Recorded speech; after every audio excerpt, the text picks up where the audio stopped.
વિશ્વ હિન્દુ પરિષદના રાષ્ટ્રીય ખજાનચી દિનેશ નાવડિયાએ ગ્રીન લેબ ડાયમંડ કંપનીના મુકેશભાઈ પટેલને અયોધ્યાના વિશ્વ પ્રસિદ્ધ નવનિર્મિત મંદિરમાં બિરાજમાન થનાર ભગવાન શ્રી રામ માટે આભૂષણ અર્પણ કરવાની વિચારણા કરવા માટે કહ્યું હતું, જેને પગલે ગ્રીન લેબ ડાયમંડ કંપનીના મુકેશ પટેલે પોતાના પરિવારજનો અને કંપનીમાં પરામર્શ કરીને નક્કી કર્યું કે ભગવાન શ્રી રામ માટે સોનાનો આભૂષણોથી જડેલો મુંગટ અર્પણ કરવામાં આવશે। વિહિપના રાષ્ટ્રીય ખજાનચી દિનેશ નાવડિયાએ કહ્યું કે તારીખ 5મી જાન્યુઆરીએ અયોધ્યાના નવનિર્મિત મંદિરમાં ભગવાન શ્રી રામની કંઈક મૂર્તિ બિરાજમાન કરવી તે બાબત નક્કી થઈ હતી। એ જ દિવસે સુરતમાં તેમની ખબર આપવામાં આવી હતી। સુરતથી ગ્રીન લેબ કંપનીમાં 2 કર્મચારીઓને ભગવાન શ્રી રામની મૂર્તિના મસ્તકનું માપ લેવા માટે ખાસ વિમાન મારફતે અયોધ્યા મોકલવામાં આવ્યા હતા। ગ્રીન લેબ કંપનીના સ્ટાફે મૂર્તિનું માપ લઈને સીધા સુરત આવ્યા અને એ પછી ભગવાન શ્રી રામલલ્લા માટે મુગટ બનાવવાનું કામ શરૂ કર્યું હતું। કુલ 6 કિલો વજન ધરાવતા મુંગટમાં 4.5 કિલોગ્રામ સોનું વપરાયું છે। તદુપરાંત નાની મોટી સાઇઝના હીરા, માણેક, મોતી, પલ, નીલમ વગેરે રત્નો જોડવામાં આવ્યા છે। તમામ સામગ્રીનો ઉપયોગ બાદ મુંગટનું જે સ્વરૂપ સર્જાયું તે અયોધ્યાના વિશ્વ પ્રસિદ્ધ નવનિર્મિત મંદિરમાં બિરાજમાન થયેલા ભગવાન રાજા રામચંદ્રના મસ્તક ઉપર અત્યંત શોભાસ્પદ બન્યું છે।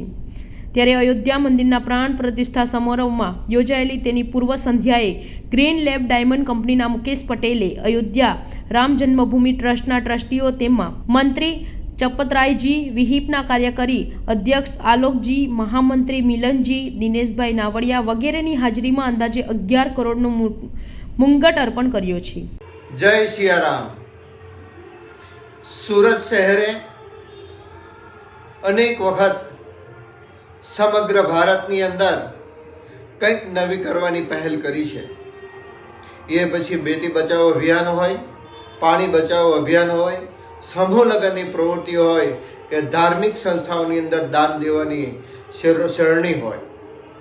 આના ભાગરૂપે તારીખ 22/1/2024ના રોજ અયોધ્યાની અંદર ભારતના વડાપ્રધાન યશસ્વી શ્રી નરેન્દ્રભાઈ મોદીએ હૃદય સમ્રાટ પૂજનીય શ્રી રામ ભગવાનની પ્રાણ પ્રતિષ્ઠાનો વિધિ સંપન્ન કરી આ કાર્યની અંદર સુરતના ઉદ્યોગપતિ ગ્રીન લેબના માલિક અને એમના પરિવારે શ્રી મુકેશભાઈ પટેલે રામજીની શિર મુંગટ અર્પણ કર્યો છે।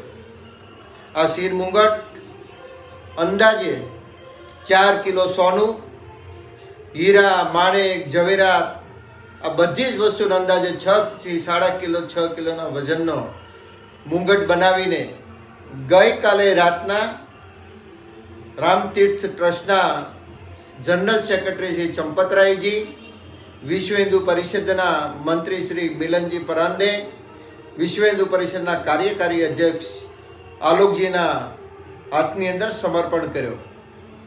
આ ઘટના સમગ્ર ભારત માટે, સમગ્ર ગુજરાત માટે અને ખાસ કરીને સુરત માટે ખૂબ અગત્યની છે, કારણ કે વર્ષો સુધી સુરતની ધરતી ઉપર બનેલો આ મુંગટ ત્યાં રામજીના શેર ઉપર સુશોભિત થશે।